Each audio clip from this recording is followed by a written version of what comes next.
দেশে সংখ্যাগরিষ্ঠ মুসলমানদের প্রতি সবচেয়ে বেশি বৈষম্য করা হয়।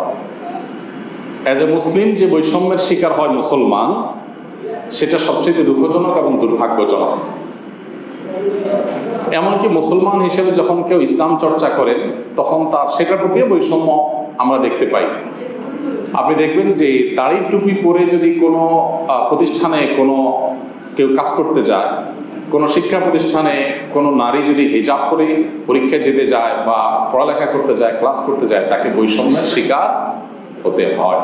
এই বাস্তবতাকে আমরা কি অস্বীকার করতে পারবো? গত বহু বছর ধরে আমাদের দেশে এই চর্চা চলছে।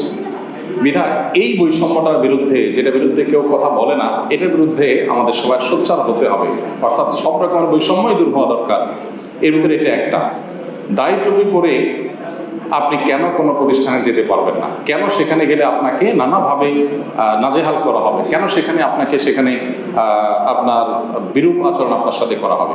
এইটা দূর হওয়ার জন্য আমাদের দরকার জনসচেতনতা সৃষ্টি করা। দাড়ি টুপি এদেশের সংখ্যাগরিষ্ঠ মানুষের চিন্তাধারা ধারক বাহক। এটার প্রতি বৈষম্য যদি হয়, তাহলে কতদিন পর্যন্ত এটাকে ঠেকায় রাখতে পারবেন? এই যে নানা বৈষম্যকে দীর্ঘদিন পর্যন্ত চাপায় রাখতে একসময় সেটা ব্লাস্ট হয়ে গেছে। ঠিক এদেশের সংখ্যাগরিষ্ঠ মানুষ যেহেতু মুসলমান, ইসলামের বিভিন্ন নিদর্শন, আলামত, সিম্বলের প্রতি যদি বৈষম্য হতে থাকে, এটাও একসময় হয়তো ভয়াবহভাবে ব্লাস্ট হয়ে যাবে। তখন কোনো নিয়ন্ত্রণ করার ক্ষমতা কারোর থাকবে না। মাদ্রাসা শিক্ষার্থীদের প্রতি যে বৈষম্য, আপনারা জানেন, গত কয়েক বছর ধরে আমরা দেখলাম যে বিশ্ববিদ্যালয় ভর্তি পরীক্ষা যেখানে কম্পিটিশন করে মাদ্রাসার ছাত্র টিকে যাচ্ছে, সেটা নিয়েও নানান কথা শুনতে হচ্ছে যে এটা হায়ার লেভেলের স্কুলে মাদ্রাসায় পরিণত হয়েছে।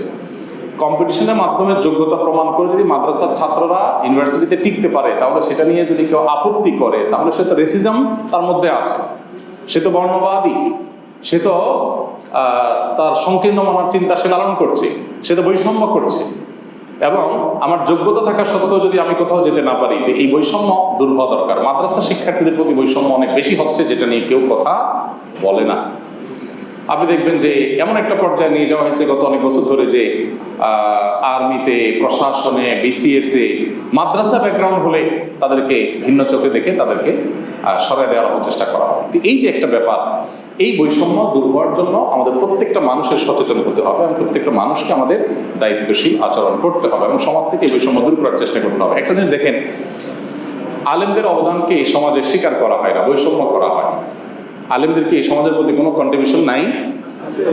শুধু আছে তা না, এই সমাজে এখনো পর্যন্ত চুরি, ডাকাতি, অনৈতিকতা যতটুকু কম আছে, এখন আমাদের অনেক কঠিন পরিস্থিতি, কিন্তু যতটুকু নিয়ন্ত্রণে আছে, এতটুকু আইন শৃঙ্খলা রক্ষাকারী বাহিনীর চাইতে কোনো ক্রমেই আলেম সমাজের অবদান কম না। এতটুকু কম রাখার ক্ষেত্রে মসজিদের মিম্বর থেকে, মাহফিলের মঞ্চ থেকে এদেশের মানুষকে মনুষ্যত্ব শেখানো হয়, এদেশের মানুষকে নীতিনৈতিকতার কথা শেখানো হয়। হুজুরদের ওয়াজ শুনে কোনোদিন কেউ মাদকের পথে যায় নাই, হুজুরদের ওয়াজ শুনে কেউ কোনোদিন সন্ত্রাসী হয় নাই, হুজুরদের ওয়াজ শুনে কেউ বাবা মার অবাধ্য হয় নাই, কেউ সমাজে খারাপ কোনো কাজ করে নাই, বরং হুজুরদের ওয়াজ শুনে বহু খারাপ মানুষ ভালো হয়েছে। সো আলেমদের অবদানকে স্বীকার করা হয় না। বিশেষ করে আমি এক শ্রেণীর মিডিয়ার প্রতি সম্পূর্ণ শ্রদ্ধা রেখে বলছি যে কিছু মিডিয়া তো আছেই, আলহামদুলিল্লাহ, তারা তাদের দায়িত্বশীলতা, পেশাদারিত্বের পরিচয় দেয়, কিন্তু অনেক মিডিয়া আছে যারা আলেম সমাজের প্রতি বৈরী আচরণ করে, বৈষম্যমূলক আচরণ করে। এটা কি আপনারা জানেন না? ওপেন সিক্রেট, একদম দিনের আলোর মতো পরিষ্কার।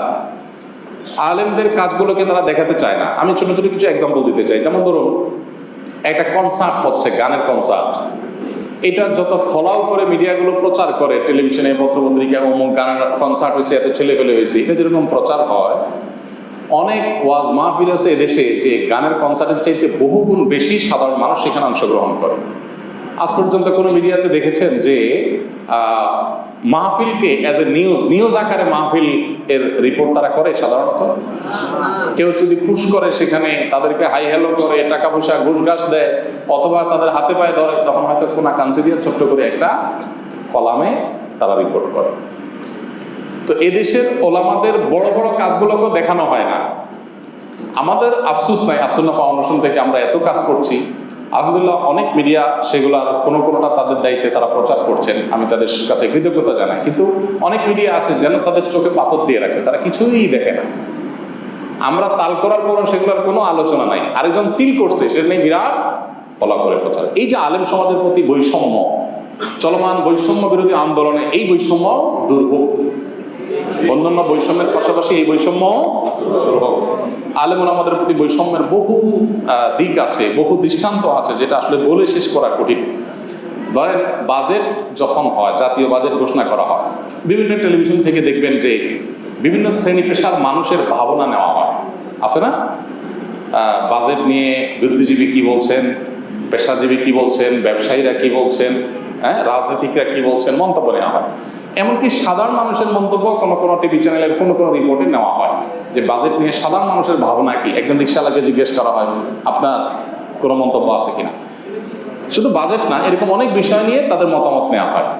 কিন্তু আজও পর্যন্ত কোনো আলেমের মতামত নিতে আপনারা দেখছেন কিনা আমি যাই, আমি দেখিনি, আমার চোখে পড়ে নাই। তো আলেমরা কি এদেশে বাইসে আসছে? ৩.৫ লক্ষ মসজিদ এদেশে, ৩.৫ লক্ষ মসজিদের ৩.৫ লক্ষ ইমাম খতিব, তারা মিনিমাম ৩ থেকে ৪ কোটি মানুষের প্রতিনিধিত্ব সরাসরি করে। তাদের মতামতের কোনো মূল্য নাই। আপনি দেখবেন দেশের কোনো ক্রাইসিস মোমেন্টে বা বিশেষ কোনো পরিস্থিতিতে বিশেষজ্ঞদের আলাপ সালাপ হয়, টকশো হয়, কিন্তু কোনো আলেমকে সেখানে সাধারণত ডাকে না। আমরা বিগত আমলে দেখছি যে কোনো কোনো আলেমকে যদি কোনো ইস্যুতে ডাকাও হয়, তো উদ্দেশ্য হলো আলেমরা আয়না ৩-৪ জন মিলে ধরার জন্য। দেখছেন না আপনারা যে ৩-৪ জন মিলে একজন আলেমকে আয়না কিভাবে কোণঠাসা করবে, ওই জন্য করা হয়। বৈষম্য বিরোধী আন্দোলন যেহেতু সফল হয়েছে, অতএব এই বৈষম্য সমাজ থেকে দূর হোক। মাদ্রাসার শিক্ষার্থীদের প্রতি, দাড়ি টুপির প্রতি, হিজাবের প্রতি, বোরকার প্রতি, পর্দার প্রতি, ইসলামের লেবাস পোশাকের প্রতি, মুসলমানদের কৃষ্টি কালচারের প্রতি, আলেম সমাজের প্রতি, মাদ্রাসার সর্বস্তরের শিক্ষার্থীদের প্রতি যত বৈষম্য আছে, এগুলো এই সমাজ থেকে ঝেঁটিয়ে বিদায় করতে হবে ইনশাআল্লাহ। এটা যদি আপনারা দূর করতে না পারেন, কিভাবে জানেন? আপনি কতদিন চাপায় রাখবেন?